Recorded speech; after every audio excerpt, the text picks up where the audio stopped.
बिरजू भैया, ये चिड़िया आसमान में ही क्यों उड़ती हैं? या जमीन पर क्यों नहीं चलती? मैं जब भी देखता हूँ तो ये चिड़िया आसमान में ही उड़ती नजर आती हैं। अरे मेरे प्यारे भाई, यदि चिड़िया जमीन पर चलेगी तो उसके पैर में दर्द हो जाएगा। अरे भैया, तुम तो कितने बुद्धिमान हो। हाँ छोटे, वो तो मैं हूँ ही। भैया, इन चिड़ियों को उड़ता देख मेरे दिमाग में एक और सवाल आ रहा है। हाँ छोटे, क्यों नहीं, पूछो तुम क्या पूछना चाहते हो। भैया, यदि पंख लगाकर ये चिड़िया उड़ सकती हैं, तो क्या हम दोनों भी पंख लगाकर उड़ सकते हैं? तो फिर हमें भी जमीन पर चलने की कोई आवश्यकता नहीं होगी। हम भी अपनी बकरियों को लेकर आसमान में उड़कर बकरियां चराने के लिए ले जाया करेंगे। हाँ छोटे, ये तो मैंने कभी सोचा ही नहीं। यदि यह छोटी छोटी सी चिड़िया आसमान में उड़ सकती हैं, तो हम क्यों नहीं? हम लोग तो इन चिड़ियों से काफी बड़े हैं, तो हम इनसे ऊंचाई तक उड़ सकते हैं। चलो छोटे, हम चिड़ियों के पंख इकट्ठे करते हैं, फिर आसमान में उड़ेंगे। हाँ भैया, जल्दी चलो, मुझसे तो अब और इंतजार नहीं हो रहा है। वह दोनों भाई बहुत बड़े मूर्ख थे। दोनों मिलकर चिड़ियों के पंख इकट्ठे करने लगते हैं। भैया, अब तो हमने काफी पंख इकट्ठे कर लिए हैं। चलो जल्दी से इन पंखों को अपने ऊपर लगाते हैं। हाँ छोटे, चलो इन पंखों को अपने ऊपर लगाते हैं। लेकिन पंख पहले मैं ही लगाकर आसमान में उड़ूंगा, क्योंकि मैं बड़ा हूँ और तुम छोटे हो, इसलिए तुम बाद में उड़ना। ठीक है भैया, कोई बात नहीं, पहले आप ही उड़ लीजिए। बिरजू सारे पंखों को अपने शरीर पर चिपका लेता है। चलो चलो, अब उस पेड़ पर चढ़कर नीचे कूदते हैं और हवा में उड़ते हैं।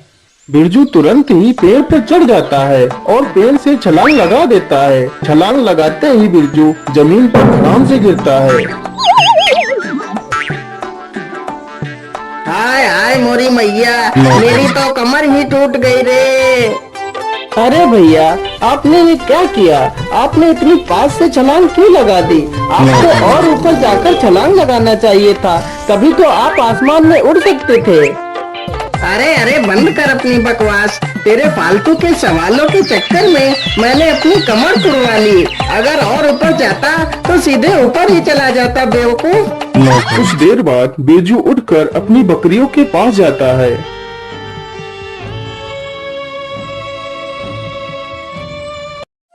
अरे छोटे, तू जल्दी से जा और मेरे लिए बकरी का दूध निकाल कर ला। और हाँ, बकरी का ज्यादा दूध मैं ही पीऊंगा, क्योंकि मैं तुझसे ज्यादा बुद्धिमान हूँ। अरे भैया, आप रोज रोज खुद को ही ज्यादा बुद्धिमान बताकर सारा दूध खुद ही पी जाते हैं। आज ज्यादा दूध मैं पीऊंगा, क्योंकि मैं भी तुमसे कम बुद्धिमान नहीं हूँ। अरे नहीं, ज्यादा दूध तो मैं ही पीऊंगा। ऐसे कैसे आप ज्यादा दूध पी सकते हैं? आज मैं भी देखता हूँ कि आप ज्यादा दूध कैसे पीते हैं। इसी प्रकार दोनों में बहस हो जाती है। तभी वहाँ पर एक ठग आ जाता है।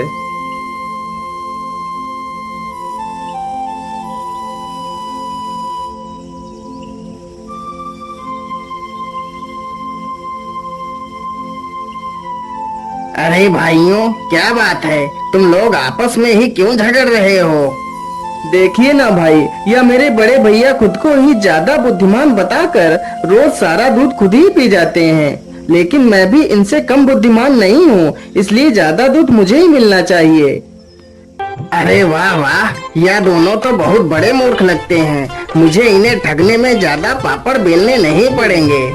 हाँ, बात तो सही है, लेकिन तुम दोनों में से ज्यादा बुद्धिमान कौन है, यह पता कैसे लगाया जा सकता है? अब आप ही बताइए भाई, यदि मैं इससे बड़ा हूँ तो मैं इससे बुद्धि में भी तो बड़ा ही होऊंगा ना। अरे नहीं भाई, हम किसी की बुद्धि का आकलन उसके छोटे या बड़े होने से नहीं लगा सकते। तो फिर आप ही बताइए ना भैया, हम कैसे पता लगाएं कि ज्यादा बुद्धिमान कौन है? अरे तुम लोग चिंता मत करो, मेरे पास इसका उपाय है। इससे तुम पता लगा सकते हो कि तुम में से ज्यादा बुद्धिमान कौन है। तो जल्दी से बताओ भाई, वह उपाय क्या है? तुम दोनों मेरी बात को ध्यान से सुनो। तुम्हारे पास 4 बकरियां हैं, तुम दोनों दो दो बकरी ले जाकर बाजार जाओ और बकरी बेचकर तुम दोनों में से जो ज्यादा पैसे लेकर आएगा वही ज्यादा बुद्धिमान होगा। दोनों भाई उस ठग की बात मानकर बकरी बेचने के लिए चले जाते हैं।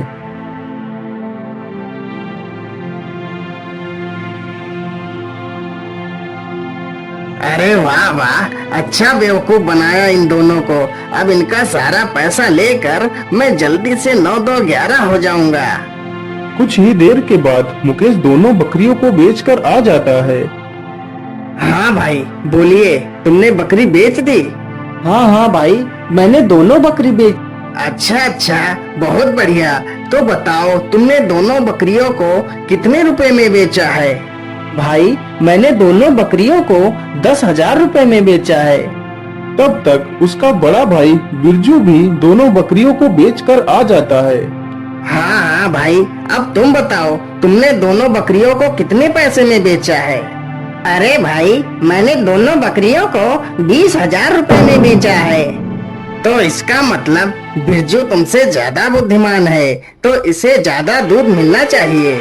देख लिया ना छोटे, मैं तुझसे ज्यादा बुद्धिमान हूँ। चलो अब मैं तुमसे ज्यादा दूध पिया करूँगा। लेकिन भैया, हमने बकरियां तो बेच दी है, अब हम दूध पिएंगे कहाँ से? अरे हाँ हाँ भाई, ये तो मैंने सोचा ही नहीं। बकरियां तो हमने बेच दी है। अरे मेरे प्यारे भाइयों, तुम्हें चिंता करने की कोई आवश्यकता नहीं। तुम दोनों बहुत थक गए होगे, तुम यहीं पर लेटकर थोड़ा आराम कर लो। मैं बकरियां लेकर आता हूँ। तुम दोनों मुझे वह सारे पैसे दे दो, मैं बकरियां लेकर अभी आ जाता हूँ। हाँ हाँ, यही ठीक रहेगा। चलो, कोई तो मिला जो मेरे काम को फ्री में करने को तैयार हो गया है।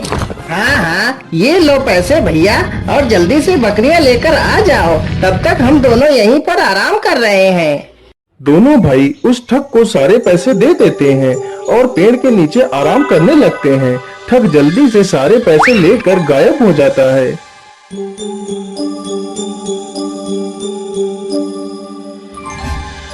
अरे बड़े भाई, उस आदमी को गए हुए तो काफी समय हो गया है, लेकिन वह अभी तक आया क्यों नहीं?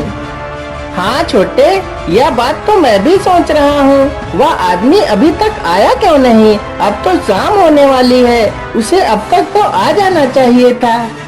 अरे भैया, मुझे तो बड़ा डर लग रहा है, कहीं वह आदमी हमें उल्लू तो नहीं बना गया और हमारे सारे पैसे लेकर भाग गया होगा। हाँ हाँ छोटे, मुझे लगता है वह हमें उल्लू बनाकर चला गया है। हम तो उसे जानते भी नहीं थे। मुझे लगता है वह हमें मूर्ख बना गया है। चलो जल्दी से हम उस आदमी को ढूंढते हैं। दोनों भाई उसे ढूंढते हैं, लेकिन वह आदमी कहीं नहीं मिलता।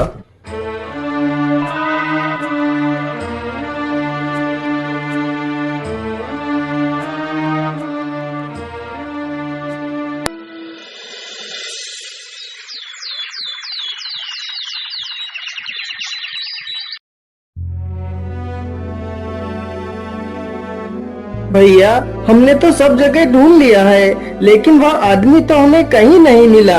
अब तो हमारे पास कोई काम भी नहीं बचा है, अब हम क्या खाएंगे? हाँ छोटे भाई, ऐसे तो हमारा गुजारा होगा भी नहीं। चलो कहीं चलकर काम ढूंढते हैं। दोनों भाई काम की तलाश में एक सेठ के घर पहुंच जाते हैं।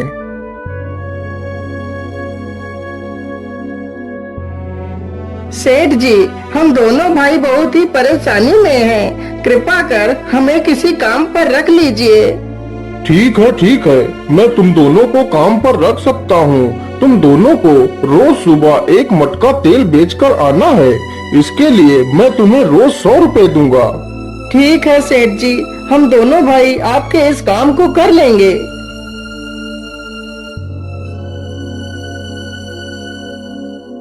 अगले ही दिन दोनों भाई एक एक मटका सिर पर रखते हैं और तेल बेचने के लिए निकल पड़ते हैं।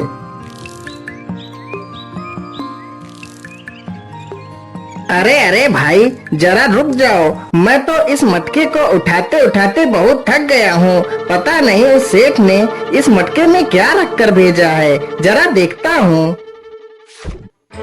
जैसे ही बिरजू मटके का ढक्कन हटाकर देखता है तो वह चौंक जाता है। अरे बाप रे बाप, तभी मैं सोचूं यह मटका इतना भारी क्यों है। सेठ ने तो इसमें आदमी बैठा कर भेजा है। यह सेठ तो कितना होशियार है। हम दोनों पर नजर रखने के लिए आदमी को मटके में बैठा दिया ताकि हम तेल की चोरी ना कर पाए। अरे हाँ भाई, सच में कहीं उस सेठ ने मेरे मटके में भी तो आदमी बैठा कर नहीं भेजा है। चलो मैं भी देख लेता हूँ।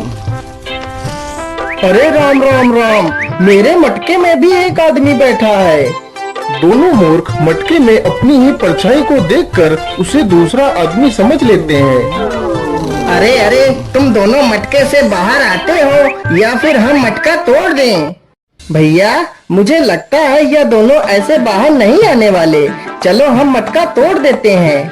दोनों भाई एक एक डंडा उठाते हैं और दोनों मटकों को तोड़ देते हैं तो सारा तेल बह जाता है। अरे भैया ये क्या हो गया?